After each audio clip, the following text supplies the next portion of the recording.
La fin du plastique en Europe, une alerte sur nos dentifrices et des glaciers sur Mars. Nous sommes le vendredi 29 mars. Bonjour à tous, voici votre concentré d'actualité scientifique sélectionné par MaxiScience.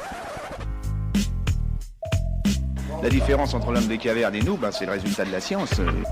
Et ce n'est pas une opinion, c'est de la science. Notre monde n'est pas si moche. C'est une véritable victoire. L'Union européenne a interdit le plastique à usage unique pour 2021. Une dizaine de catégories de produits sont concernées par cette loi s'il leur existe des alternatives.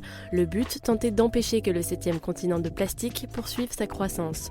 Cette nouvelle législation fixe également un objectif de collecte de 90% des bouteilles plastiques d'ici 2029. Une association pour l'environnement lance l'alerte, 2/3 de nos dentifrices contiendraient du dioxyde de titane. Ce colorant a déjà été interdit dans l'alimentation car c'est un cancérogène potentiel. Pourtant, l'association en a détecté dans de nombreux tubes de grandes marques, y compris dans ceux pour enfants. La liste des dentifrices à éviter est à retrouver sur le site de MaxiScience. C'est une deuxième défaite judiciaire pour l'entreprise Monsanto. Le géant des biotechnologies agricoles a été condamné cette semaine à verser plus de 80 millions de dollars à un retraité américain tombé malade d'un cancer qu'il attribue au Roundup. Ce tristement célèbre désherbant était il y a quelques mois déjà au cœur d'une affaire judiciaire. De son côté, le groupe martèle qu'aucune étude n'a conclu à la dangerosité du glyphosate lors de sa mise sur le marché.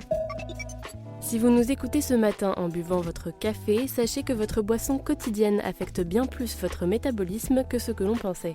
D'après une récente étude, le café aurait les mêmes effets sur le cerveau que le cannabis, mais de manière inversée. Les chercheurs notent une large gamme d'avantages et de risques pour la santé. Ils souhaitent maintenant approfondir et étudier comment ces changements affectent le corps. Super, j'adore. Alors écoute-moi bien, je vais essayer d'être clair avec toi. Ouais, génial. Des astronomes viennent de trouver la preuve que dans un passé très lointain, des glaciers ont été présents sur la planète Mars. Selon les scientifiques, ces étendues de glace sont la preuve d'un climat froid et sec il y a 3 milliards d'années. Cette découverte vient déconstruire une hypothèse de longue date qui imaginait un climat chaud et humide sur Mars. Bonne nouvelle pour les amateurs de fromage, d'après une récente et très sérieuse étude scientifique, certains vieux fromages seraient très bons pour la santé. Ils prolongeraient même l'espérance de vie et permettraient de prévenir certains cancers. Leur secret, une polyamide permettant de lutter contre la dégénérescence des tissus. Selon les chercheurs, seuls certains fromages comme le brie, le comté ou encore le parmesan feraient preuve de ces quasi-super-pouvoirs. Les dernières prévisions saisonnières de Météo France viennent de tomber et ce printemps 2019 sera visiblement très chaud. Selon les climatologues, des températures élevées et de faibles précipitations sont à prévoir dans les 3 mois qui viennent. Un risque de sécheresse précoce est donc fortement probable.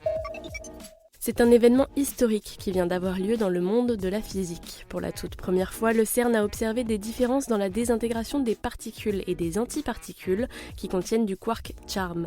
Cet élément de base de la matière pourrait bien confirmer l'une des hypothèses expliquant l'existence de la matière et donc de l'univers. C'est tout pour aujourd'hui. Vous aimez le podcast MaxiScience? Faites-le savoir avec une note ou un commentaire. Vous pouvez le faire sur les applications Deezer, Spotify et Apple Podcast. En attendant, on vous dit à demain pour de nouvelles actualités scientifiques. Voilà. Il ne reste plus qu'à vous remercier de votre attention. Au revoir.